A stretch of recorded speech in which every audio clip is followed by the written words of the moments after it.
As healthcare moves away from traditional fee-for-service models, providers need a strategy to stay competitive. That's where Strategic Healthcare Partners comes in. We offer expert consulting and ongoing management oversight for providers looking to form an accountable care organization.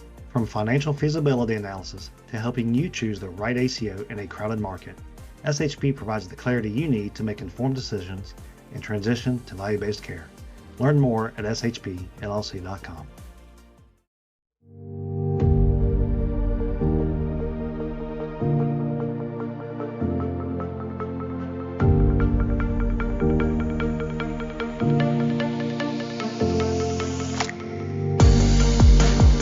Welcome to Beyond the Stethoscope, Final Conversations with SHP. I'm Aaron Higgins. Today in the News Blitz, I'm joined by Jason Crosby, where he will discuss how major retailers like Walmart and Best Buy are entering into the healthcare space at breakneck speed, and how they're already shaking things up. Then I'll go over how telehealth became popular as a result of the pandemic, and yet states are rapidly scaling back some of the best parts of telehealth, potentially limiting access to care. Then Jason and Mike Scribner conclude their two-part interview with Scott Regan, the CEO of LeadWorks, about how the experience economy is the future of healthcare and what organizations can do to embrace it. Are you ready to have this vital conversation?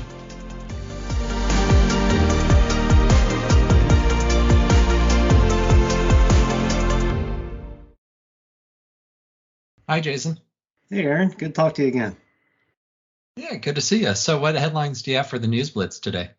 Okay, so lots of headlines this last week that I kind of put under the umbrella of how retailers continue to drive into sort of the consumer side of healthcare, right? We just saw this week Walgreens finished their acquisition for the home care agency CareCentrix for 700 something million, right? And so you got 19 million lives. This is on top of their specialty pharmacy acquisition in September, 1.3 billion, by the way, Shield Health. And then, of course, last year we had Village MD, right? And so Walgreens has just gone all in on what they're calling their consumer-centric healthcare company, focused on primary care, things of that nature.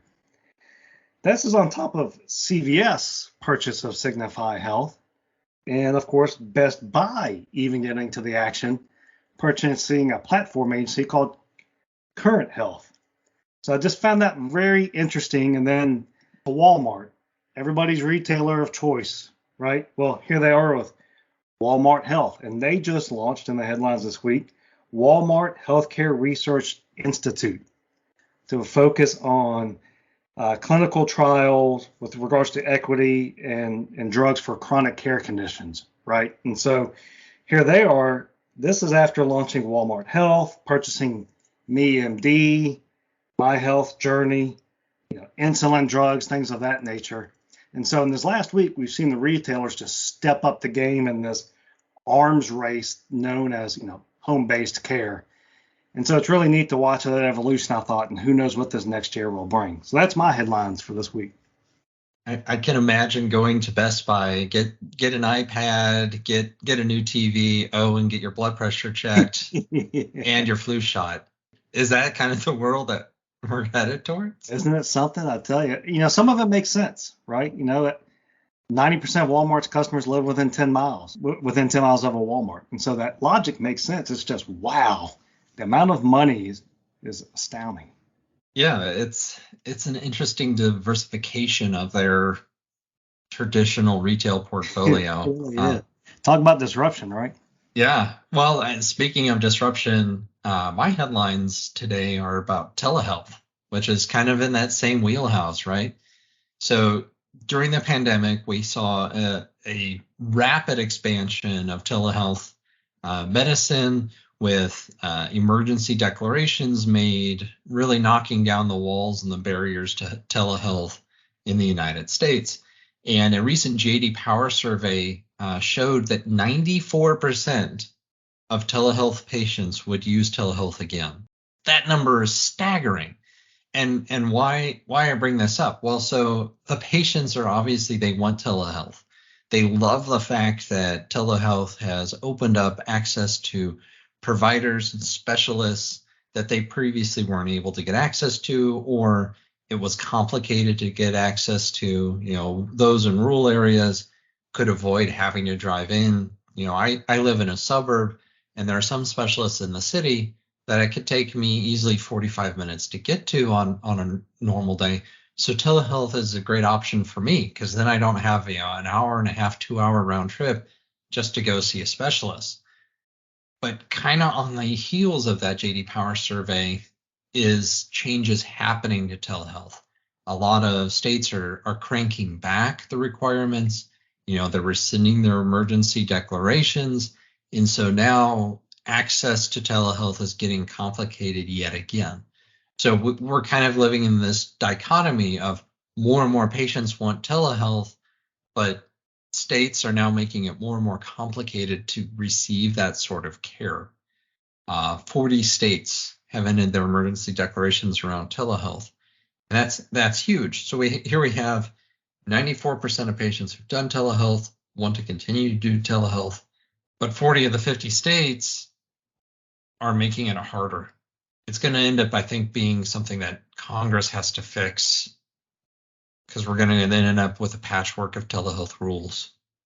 Yeah, it's interesting as COVID came about and telehealth, of course, came to the forefront, where regulation and reimbursement became the two talking points about the longevity of success there, right? And I think, to your point, we're sort of on the tail end now. Now it's ingrained in how we see ourselves. We just talked about consumer healthcare, right, with Walgreens, Walmart, et cetera. Well, here you go. I think if you compare regulation and reimbursement, it's certainly here to stay. Oh yeah, definitely. It's interesting. In this AP article, it's worth a look at. I'll link to it in our show notes.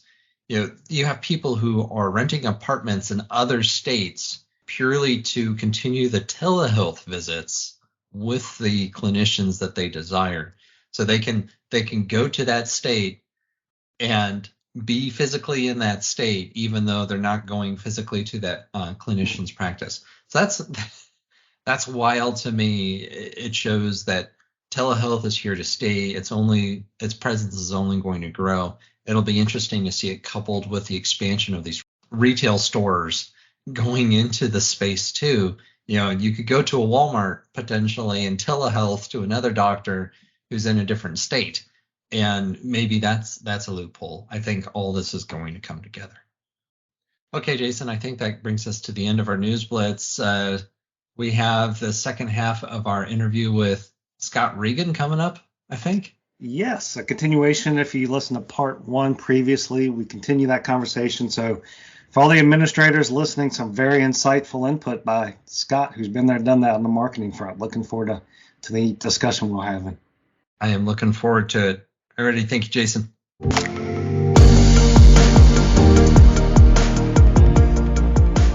So we have to look at all of this from the eyes of the patient, and we have to look at it critically. That's the first step. Step back and look at the experience from the eyes of the patient. We know what that experience is. The doctors, the administrators, they know because you work with a lot of these folks, and they probably gripe to you about some of these things, and they gripe to me. I work with a lot of physician practices, and they're always asking, how do we fix this?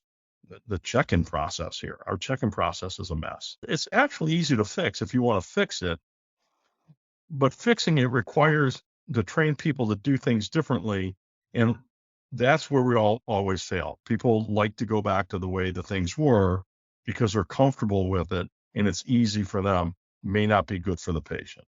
And I guess to cut that positive, it does feel like this is such an anomaly, and that reordering my practice to be experience-based would be so unique that there would seem to be some branding benefit, some leveraging of the concept on to growth if we can crack that. I would look at the concierge medicine model, not as going to that model, but looking at what concierge medicine is trying to do. The whole basis of concierge medicine is trying to create a much better experience for the patient of a true one-to-one relationship. You got me 24/7. If you go to the ER, I'm going to show up for you. I'll be there. All those things. And so in order to provide that, doctors are saying, I can't do that for 3,000 patients, but I can do it for 600. I challenge that thinking. There are some things in concierge medicine that I think are applicable in a big practice. Some of this in the payback, if you just had one person dedicated to truly all they did in a big practice was answer the phone and get people to the right place and call people back, it's an expense of $30,000 a year, maybe 35.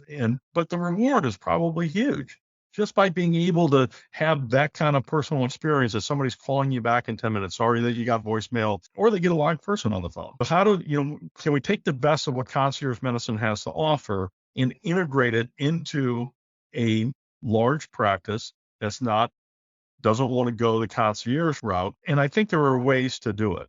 There's all sorts of technology coming out that allows us to automate a lot of things and make things better. Unfortunately, the EMRs can be pretty complex, and we're focused on getting bills to the insurance company and getting them through the payment processors and all those sorts of things, that we lose sight of all the other things that we could be doing beyond just making sure we drop the bill correctly and we collect on time. We have to do those things, but we ought to be investing in other technology and sometimes just some aesthetic redesign of our rooms and our processes so that our patients, when we come in, they feel like this is a warm and friendly place. I like coming here because the experience is very welcoming. I don't feel like I'm just a patient with a number waiting to have a charge dropped. And so many of us feel that way in healthcare today. How do you assess for all that? Is there a process you go through to get the pros and cons and kind of point it in a direction? I was asked to work with 4 primary care clinics up on the Jersey Shore last year, and I'm still working with them. And they're primary care practices, and they very multiracial, multi-ethnic communities. And the first thing I did, I spent 4 hours just sitting in the lobby of each one of those practices, the first 4 hours of the morning on 4 consecutive days, just watching what happened. And the most amazing thing to me that didn't happen was the administrator never came out to see what was going on herself. And the administrator's locked in a back office where it's literally chaos out in the front lobby. It's designed chaos. That was the thing. It was designed chaos. The process was designed that way. And I'm sitting there and I'm looking, and when I brought the administrator out that afternoon, and I said, Kim, first thing I want you to do, I want you to look around on the wall. Say, if there was a spot that they could tape something that told you what you weren't allowed to do, they had it taped up there.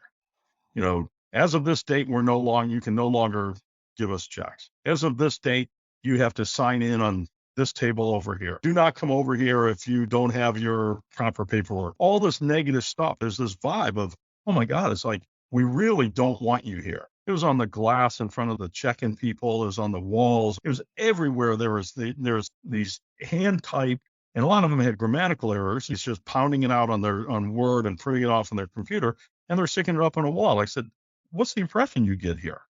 You're not wanted. You're not wanted. I said, the first thing you need to do is take everything off these walls. And she looked at me and she goes, so the CEO of the primary care system, he told me to put some of this stuff up there. I said, it's nonsense. Tear it all down.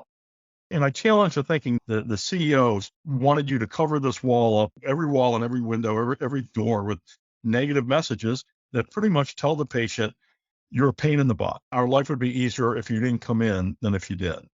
Sometimes we don't see things in our own practice because it's been that way for so long, and we come in every day and we see it the same way that we don't even notice it anymore. It's just a part of the way it is. And Mike, you and I were at Memorial Health together back in days where it wasn't a great place to be, and it was very much like that. Things were so bad for so long that people said that's just the way it is here. And we see, and people are so busy in a practice, especially a small practice, so 1 or 2 docs, a lot of patients, and they don't have time to sit out in the lobby and look around and see what's going on and talk to people. But if we don't make the time, then the design of the experience that you get is what you deserve. Because only by really observing can we really understand what's not working and what's listening to the interaction between the check-in person and the patient, eavesdropping on the conversations of people in the waiting room and what they're saying, looking around at the aesthetics, looking at everything that's posted up there. We create more barriers in a lot of practices to communication and building relationships, then we tear down because it's okay. There's been a change in the copay process. Somebody stick a note up saying, effective this date, you now have to give us 2 forms of an ID and a birth certificate and everything else if you want to be seen. Why do we have to stick all this stuff up on the walls? Every practice I've been in, unless it is like a plastic surgeon, high end, there's stuff everywhere. You look at, there's magazines on the table that date back 2015. And because nobody's cleaned up all the people just come in and they throw stuff out. I went into one practice, a rack of cards for a church, which I thought was unusual, and with little Bible statements on it. And for this practice, and I asked him, I said, yeah, wow, did you guys put this out? I'm surprised you would do this because I'm sure you're offensive to your Jewish patients and your Muslim patients. And they said, we didn't know it was here. No idea. So evidently somebody came in from the church and just put stuff out. And how long it had been there, nobody knows, because there's so much clutter that nobody knows what's sitting out there because nobody's really taking a look at it. Nobody's observing what's going on. We walk in, we don't see it anymore because it's almost like we're anesthetized to it and we don't want to deal with it because we've never been able to fix it. So we stop trying.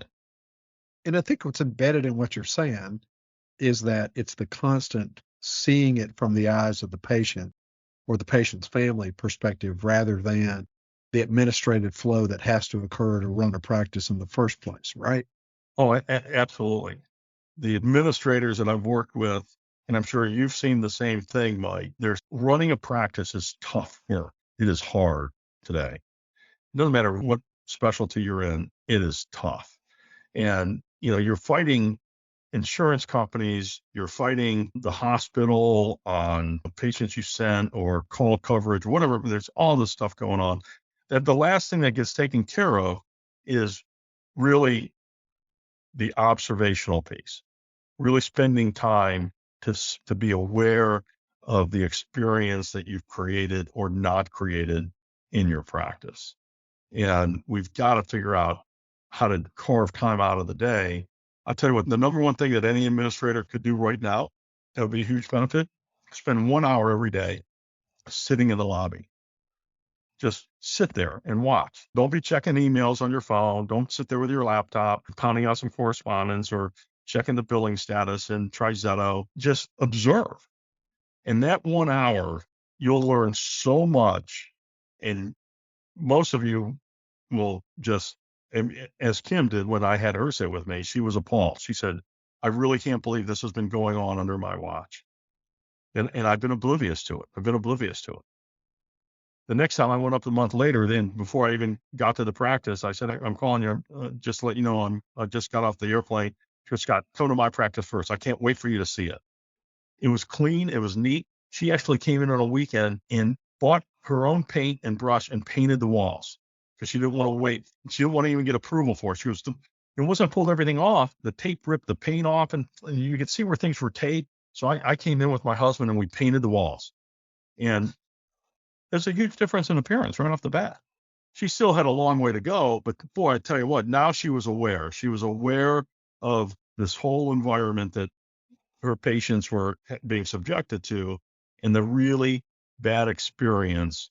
The next month I came up, in the corner, she had a little kids table with kids books and a little reading library because most of the patients come in with their kids. They're working class people. And so what do you do? And how do you keep the kids busy? So she had coloring books and crayons and she had people donating this stuff. And so she had this little corner kids section. I said, that's brilliant. And parents are like, oh, now I'd like to bring my kids in because they actually have something to do. You think that's that's a huge leap to moving from being a practice worried about just funneling patients through to being a practice that's trying to adopt and adapt to the experience economy. Scott, you've mentioned a lot of ways to go about doing this, how some of the administrators can get started. Fast forward a little bit, post-implementation, do you have mechanisms or are there certain ways in which today's administrator can measure the effectiveness of some of these tricks of the trade that you're talking us through today? Or is there just a absorb these things into your culture sort of concept and frame of mind versus being so concerned about ROI and measuring these items? Or are there ways in which you can measure them?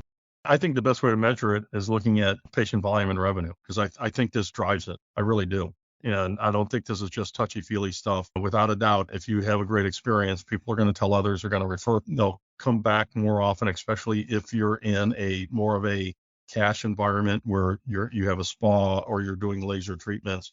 But if you're a strict orthopedic practice, neurology practice, pediatric practice, and you have that kind of experience, people tell their friends, they tell their relatives. And somebody says, hey, I need a neurologist, who would you go see? It's, oh my God, my neurologist.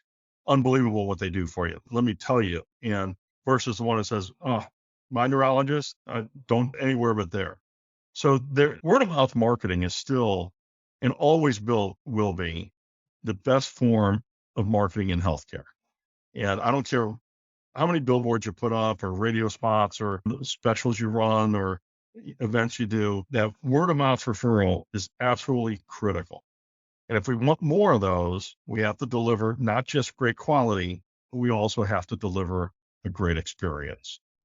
Fantastic. Scott, if our audience wants to learn more, how can they go about doing so? How can they find you? Oh, they can email me at scott@leadworks.com. That's LEAD-WORKS, scott@lead-works.com. They can pick up the phone and call me, and I won't put my phone number out here, but certainly if they contact you guys, you can send them my way. I'd be more than happy to have a dialogue with anybody who's listening to your podcast, who wants to learn more, learn from my experiences in trying to create positive experiences for physician practices and hospitals. More than happy to share the knowledge. Great information, an even better conversation, Scott. We're sure the listeners will find it all very useful and hopefully applicable to their organization. We really appreciate your time and joining us today. And we want to thank our listeners as well. And certainly look forward to the next podcast. Thanks a lot, Scott. Thanks for having me. You've been listening to Beyond the Stethoscope, Vital Conversations with SHP. This has been a production of Strategic Healthcare Partners. Your news hosts today were Jason Crosby and me, Aaron Higgins. It is produced and edited by Nyla Wiebe. Our social media content producers are Nyla Wiebe and Jeremy Miller. And our executive producers are Mike Scribner and John Crew. For more information about SHP and the services we offer, including the back library of episodes, episode transcripts, links to resources discussed, and much, much more, please visit our website at shpllc.com. Thanks for listening.